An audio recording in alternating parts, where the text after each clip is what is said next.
Wolfman? Yeah, it's 4 feet tall and smells like cheap hair gel. Well, you're an oversized klutz and your feet smell like motor oil. You're bossy, you're rude, you got no taste in music.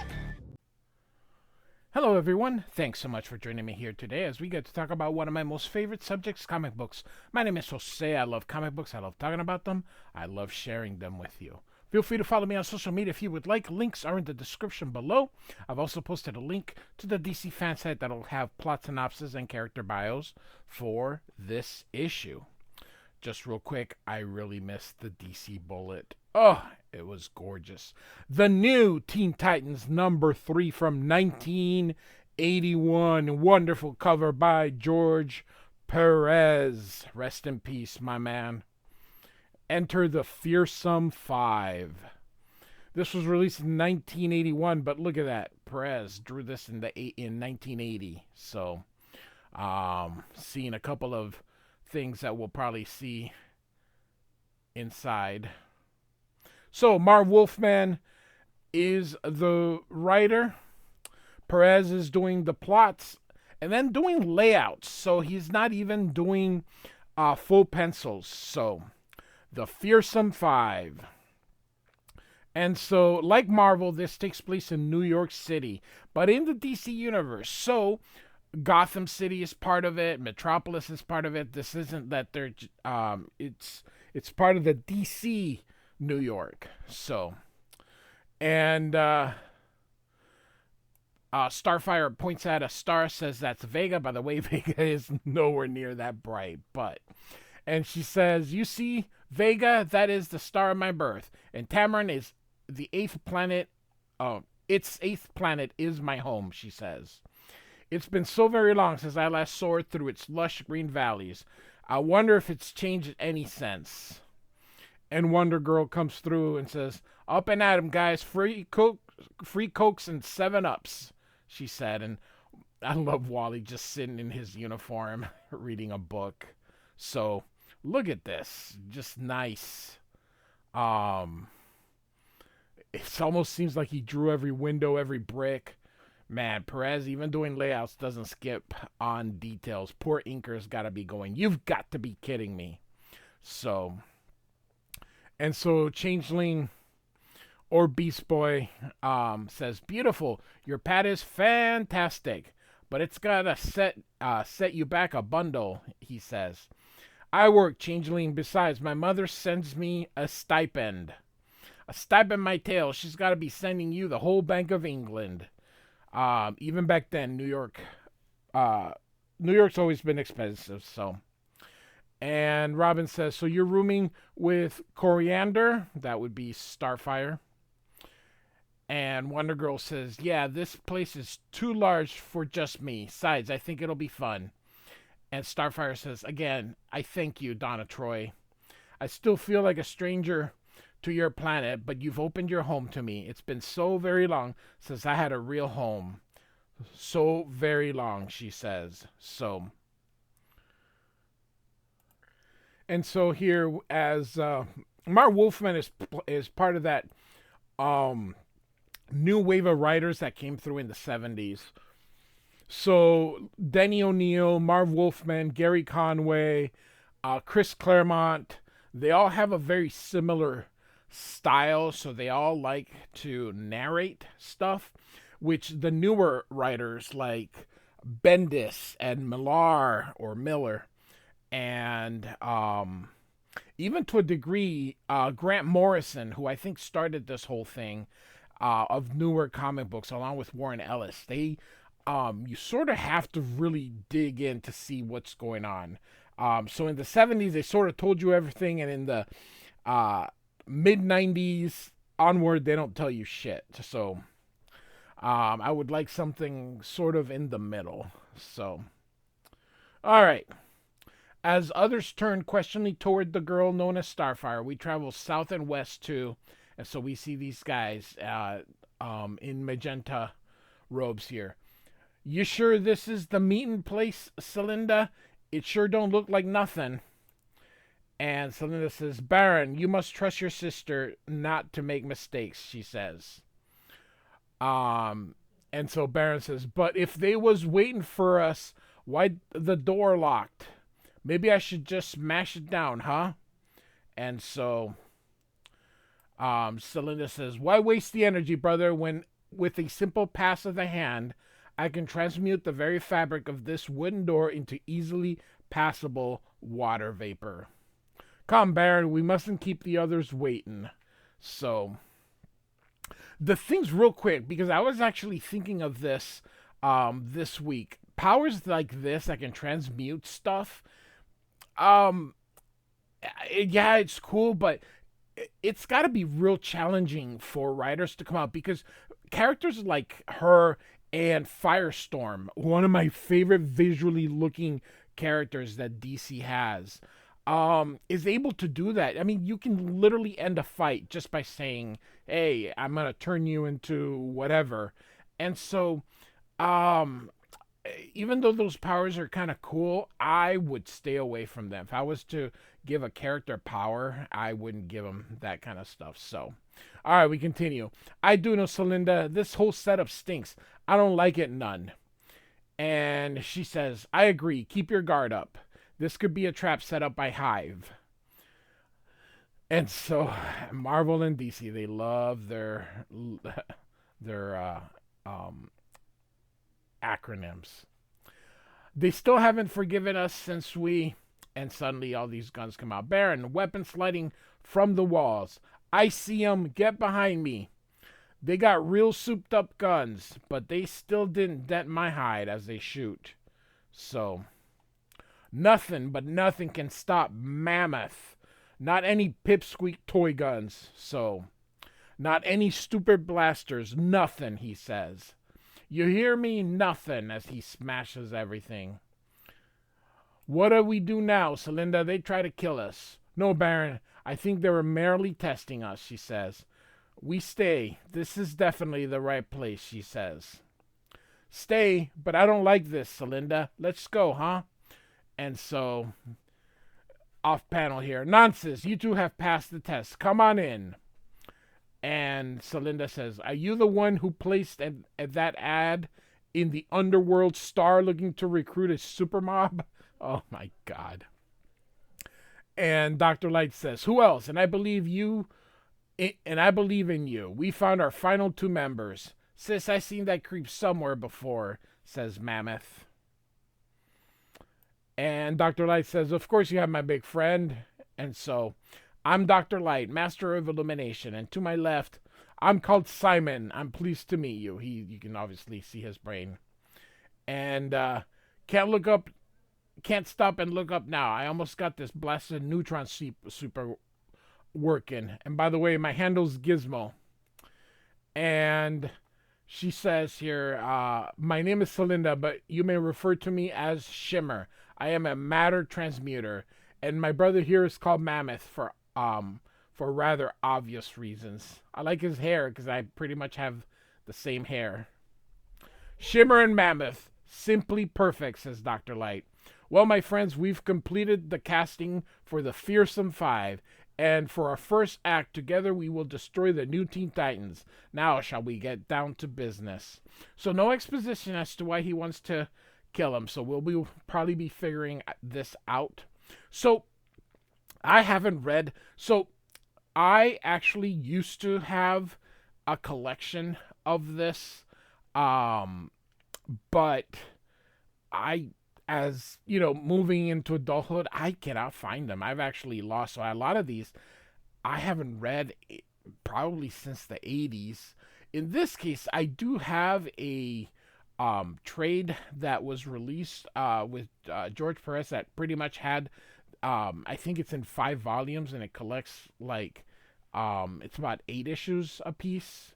And that's actually how I have most of it, because I don't have the original issues anymore, and they weren't in very good condition. So anybody going, oh, they'd be worth a fortune, not to someone born in the 80s that practically destroyed these comic books. So, and so Marv Wolfman tells us here, questions, don't worry, they'll be answered soon enough. But first, all right, when we first found you, Coriander, You were an escaped slave, but I was born into the house of Tycho, Princess of Tamran. And as the eldest child, I would have been our people's queen, but I suppose ruling paradise was not my destiny, she says. For Tamran was as close to paradise as any world I've seen since forsaking its tropical shores. And you see here, she's kind of crying. And so we're going to continue here. And even now, so many years later, when I sleep, I dream of its magnificence and beauty. I truly miss it. My people had tamed a tropical wonderland, and we lived in harmony side by side with our wildlife. Our people were not indoctrinated into science, so we were ruled by our emotions. Oh, so are people. So we loved our friends and we with an unrestrained heart, and we hated our celestial enemies with equal fervor. Robin, you may have said my bloodlust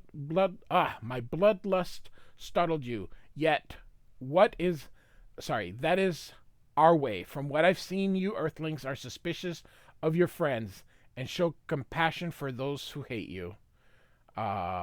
So great vertical panel. I'm sorry, but your way seems so wrong to me. Lady, that is some nice writing by Wolfman, but that's not how people are.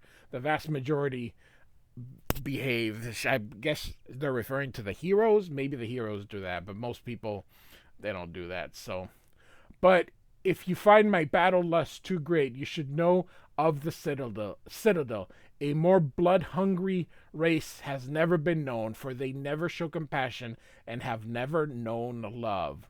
They attacked Tamaran, would have destroyed all my people, but my father, King Meander, negotiated a solemn peace. The Citadel's overlord dispatched the Gordanians, their warriors, soldiers, and slavers, on a mission which would crush the spirit of Tamaran, even as it saved its people for annihilation. And so this is the castle, says this one here. Meander, we have come. So soon I would have hoped it would have been longer. Please, Father, don't let them take Coriander, says this person here. She's so young, so innocent. So, probably very similar to the New Gods, where Orion and oh my God, is it Mr. Miracle? No, not Mr. Miracle. Or they swap places. Orion and somebody swap places in it. So, but I forget who it was. So, in the DC fan site, you can look it up. So, and so the dad says, "We love you daughter with all our heart, but to save Tamaran, I must give you to our enemy." And Starfire says, "No, Father, please don't let them take me. Father, please, please." And the creature here says, "Silence, girl. The fool has no choice. The Citadel demanded a sacrifice, and you, little one, are it.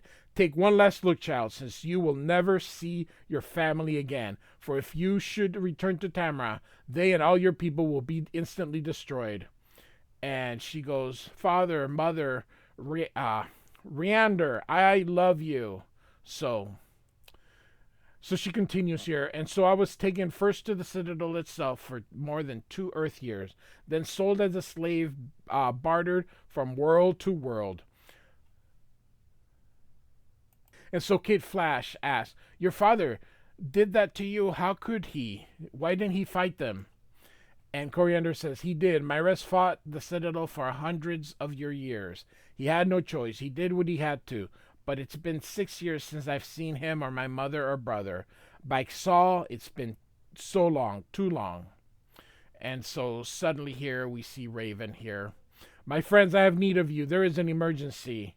And Robin calls out to her. And he says, "Just hold it right there. You keep popping out of nowhere, ordering us about. But I want answers. Before I take another step, I want to know who you are and suddenly you see...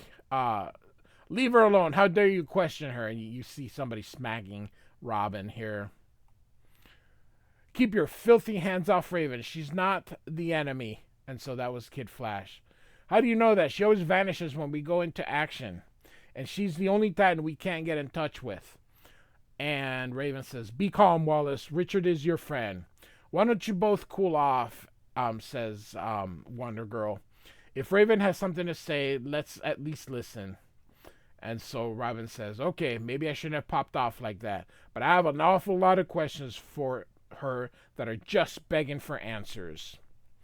And here we says, unfortunately, they are answers that will have to wait until next issue 4. And so we are continuing. I love that. This was DC's most popular book. And in fact, after Uncanny X-Men, these two books went back and forth as the most highest sold books for DC.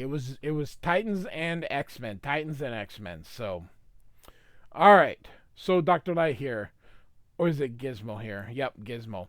Titans. First, who in the blazes are the Titans? Second, who cares about them? I'm a thief. I'm interested in money. Let's see. Watch how you carry, mister. I may be short, but my bun's got feelings. So that is still the little guy here. The Titans are a superhero group. We had to put them out of the way, and no one will dare bother us. Says Dr. Light. Are you out of your mind, Light? Criminals aren't supposed to go after the law. We try to avoid it, says, oh my gosh, what was her name? I already forgot. Shimmer.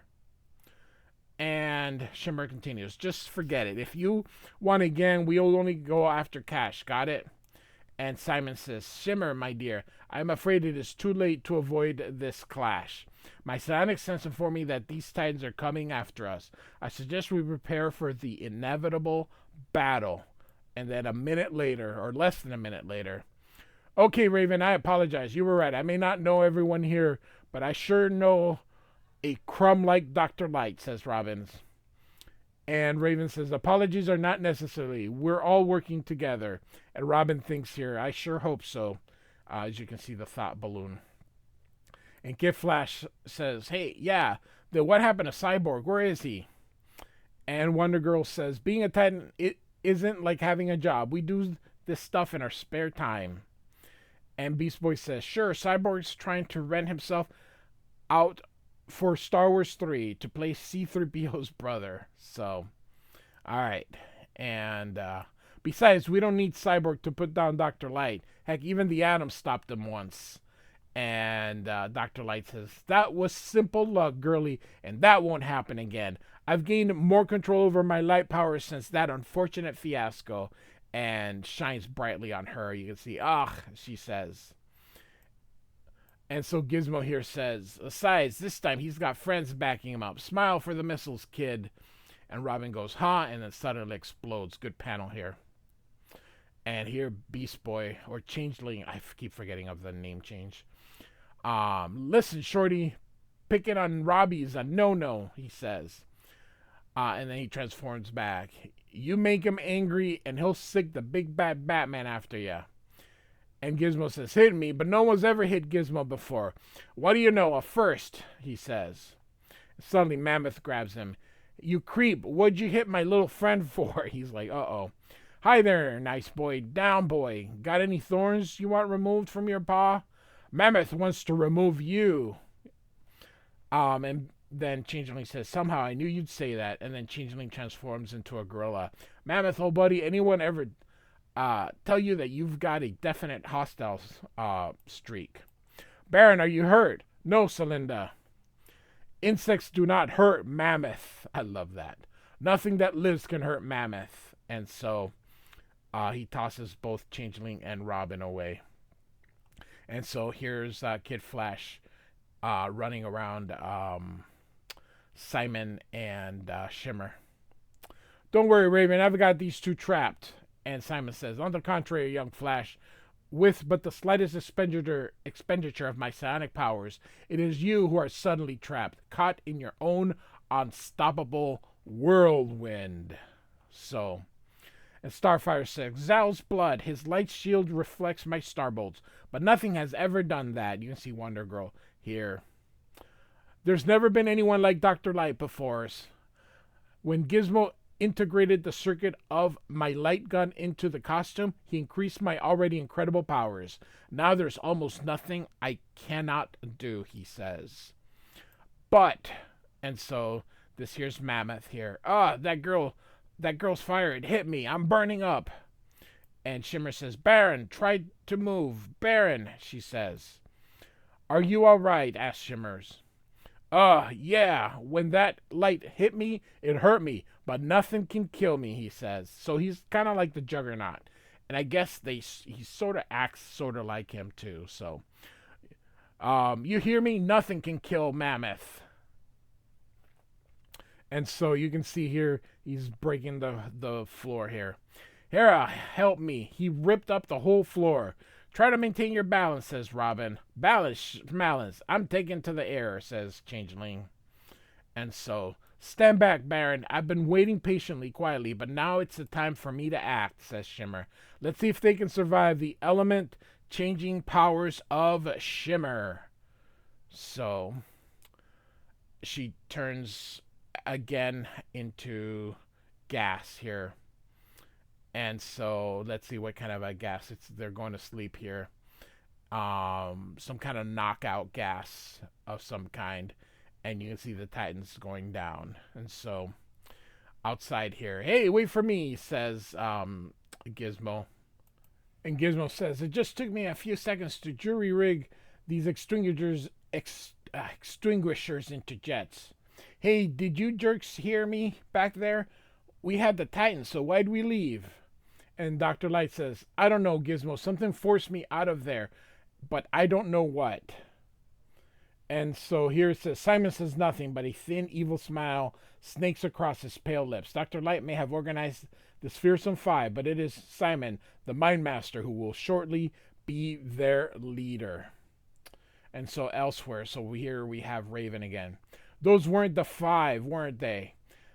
Don't dare deny it, Trigon. You're controlling them. Why won't you answer me, Trigon? Can it be you fear me? Or fear the group I've assembled to fight you, she says. And so here's Trigon here.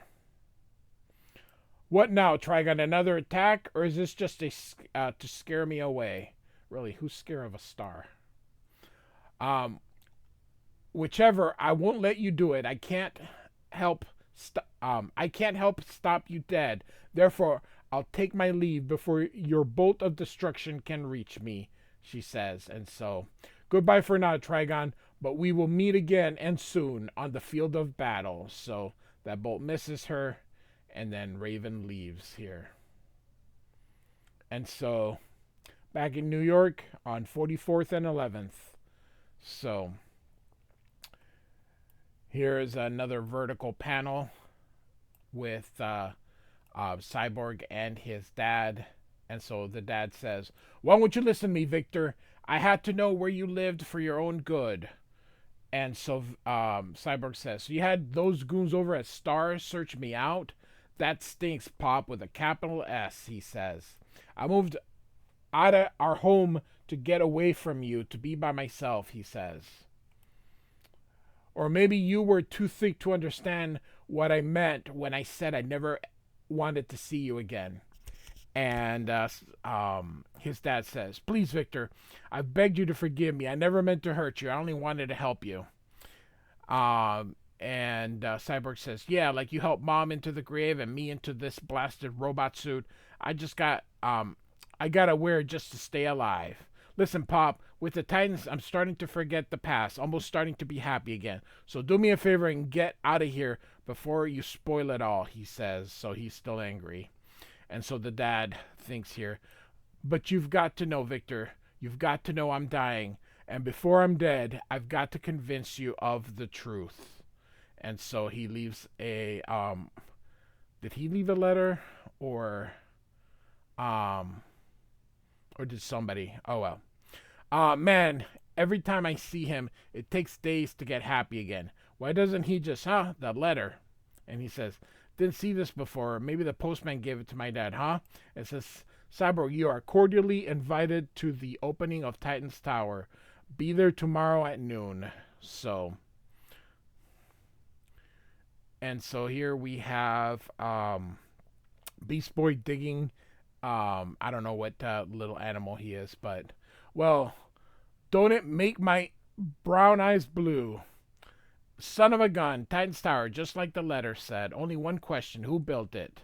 Well, don't look at gifts, mansions in the door, I always say. So here we go.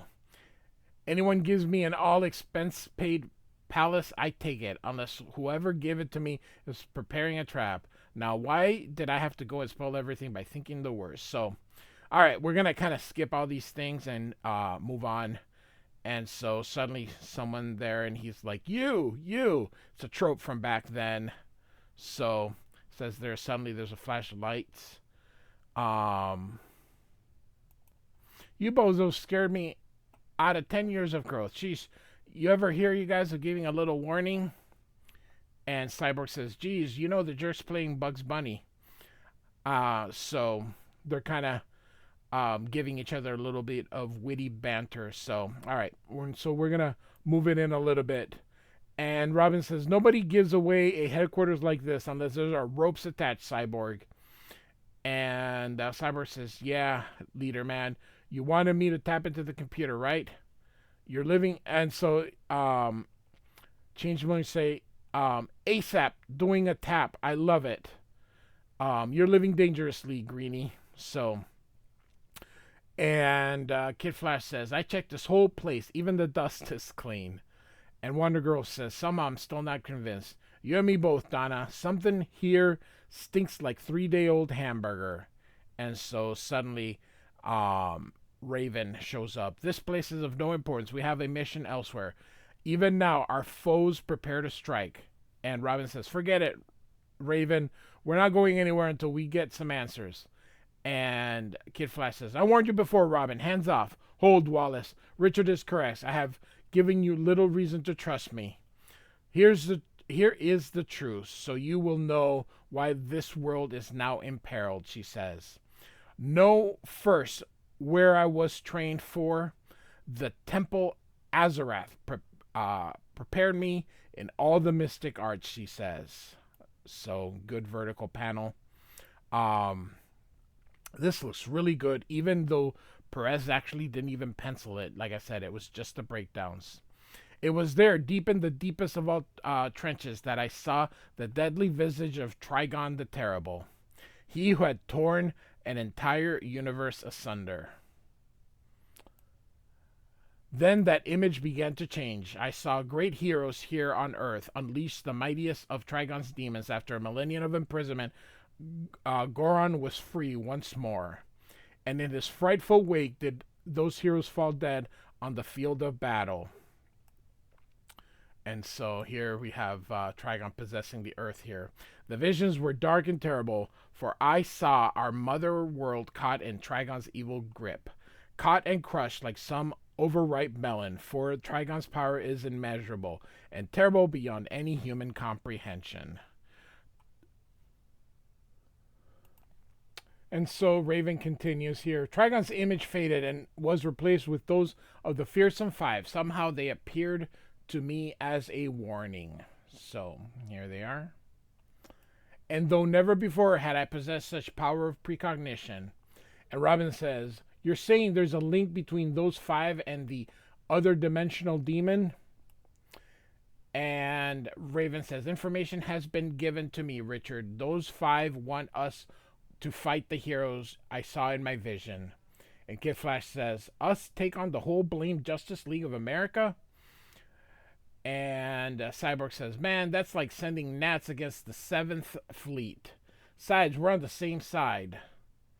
And Raven says, you're wrong, Victor. Somehow I sense it. I sense it is in our interest and the interest of this world to do as those villains wish. We must only battle the Justice League, but we must defeat them as well. Sorry, we must not only battle. So, all right. So now we're in the Jersey Palisades. And so here we have the five here. You want the Justice League defeated because they'll somehow cause your death? It sounds insane, Light. And Dr. Light says, nevertheless, it is true. And I And since I have repeatedly lost all my battles with the League, this time I shall send others to do my fighting for me. And Gizmo says, sounds kind of roundabout to me, Light. What made you think of those Titan creeps anyway? And he says, I don't know, but... And then Simon says, you do not know, Light, because the Titans fit into my plan, not yours. He says, Simon, are you crazy? And then he sends him a Cybolt here. Silence, you dim-witted buffoon. All that has transpired here has been my doing. I have even planted our current location into the thoughts of the Titan known as Raven. Celinda, you want me to smash him, says Mammoth. No, Baron, let's hear him out. A wise decision, Shimmer. And so we're going to get an explanation here. Know that once I was merely Simon Jones, physicist, obsessed with piercing the barriers between dimensions. Then yesterday, I succeeded. And the results, you see here, were beyond mortal understanding. Rise, you are now in the power of Trigon the Terrible. And so, would we go here or here? I think here. I've been changed into a living psionic.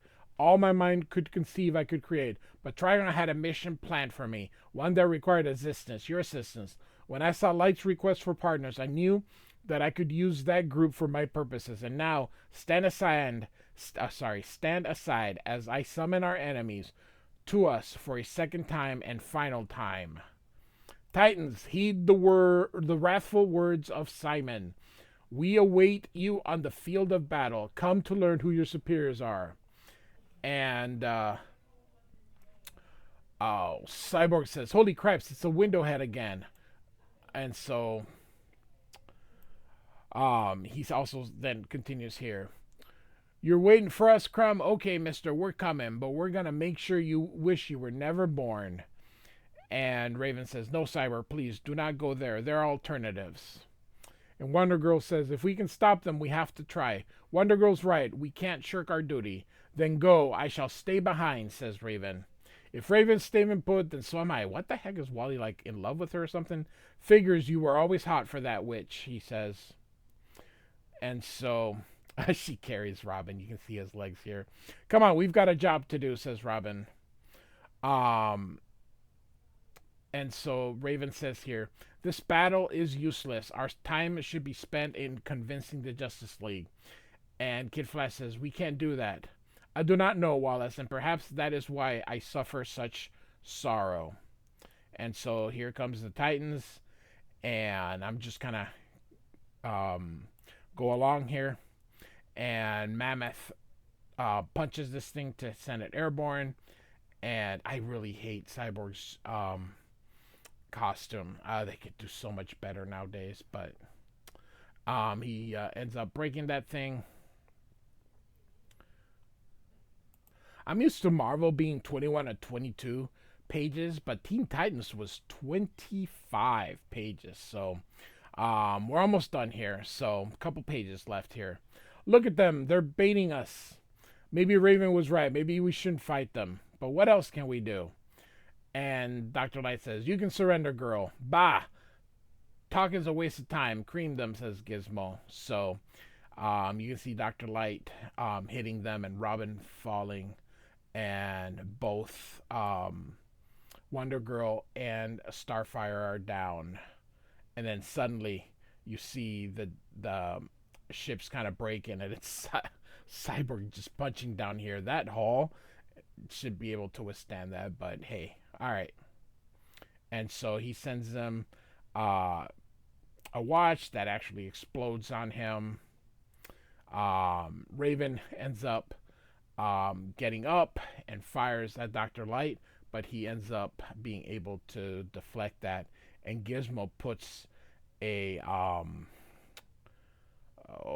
like a handcuff on her, and it says here, it uses your own star power to pull you straight into the center of the earth. And she's like, I can't stop. And Wonder Girl is like, where is she? And Shimmer says, probably in hell by now, fool. Just where you're going. A wave of my hand transmutes enough of this steel to gas.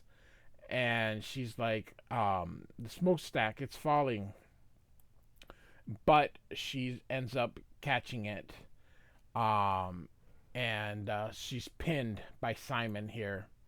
You can see that he uses his psionic power kind of to try and put her to sleep here. And off she goes. And he says here, your very soul will belong to Simon. And so Robin's getting up, and suddenly here comes Mammoth, and he punches him. Should have broken his head, because after all, he's super powerful. And so Wally West says, I don't understand, Raven. Why do the others keep coming down on you, especially Robin? He treats you like you're a leper. And Raven says, he needs facts to work with, not faith. And have given Precious little of either. Perhaps now, as Trigon makes his final move, it is time to reveal the whole truth. And no, they're all unconscious, save Starfire and Changeling. Wallace, our friends need help. And so off he goes, and Starfire is fighting, but here comes Kid Flash, but he bounces off him. And then Changeling turns into a ram. He's going through everybody. And you can see here Simon right behind him. And so we now get to the last page, and he makes him fall asleep. And then he grabs Starfire and just chugs her against the floor. And so here comes the Kid Flash, who's going super fast but talking normal. They cannot possibly hear that. And so Simon says, Mammoth, he moves too quickly for your slow reflexes. Let my mind control your actions. And so, look at this. Thunk. And so, off he is. And so, what do we do now? Asks Mammoth. Precisely what Dr. Light had planned, my friend. Huh? You mean we're both after the same thing? No, Light, you wish to destroy your foes. I wish to destroy a world. And so here you can see Raven here. I haven't any choice now. And even though they once scorned me, I must again visit the orbiting satellite headquarters of the Justice League. New Teen Titans #3 from 1981 by Marv Wolfman and George Pérez. Like and subscribe. I do thank you for listening. Goodbye.